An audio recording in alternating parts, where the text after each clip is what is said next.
જય માતાજી, જય શ્રી કૃષ્ણ. વ્રતનો છે આજે ચોથો દિવસ અને આરતીની તૈયારી કરે છે મમ્મી અને પપ્પા બે જોવો. અને પ્રસાદીમાં છે આપણે આજે જામફળ.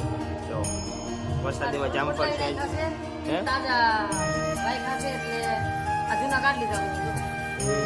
આની પ્રસાદી હાંજે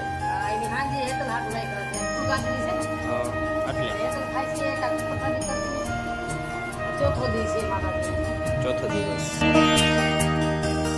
તો મિત્રો આરતી સ્ટાર્ટ કરી છે અત્યારે.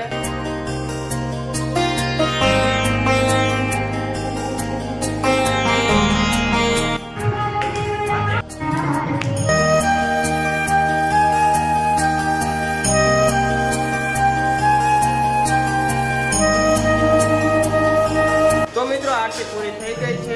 સવારનો નાસ્તો કરવા બેસી ગયો છું. તો મિત્રો સવારનો નાસ્તો કરીને ફ્રી થઈ ગયો છું. અત્યારે જવાનું છે અમારે કામે અને આ બ્લોગને ઘણી એન્ડ કરું છું. બ્લોગ પસંદ આવ્યું તો લાઈક કરો. મળીએ હવે જલ્દી નવી આરતીમાં. Bye bye.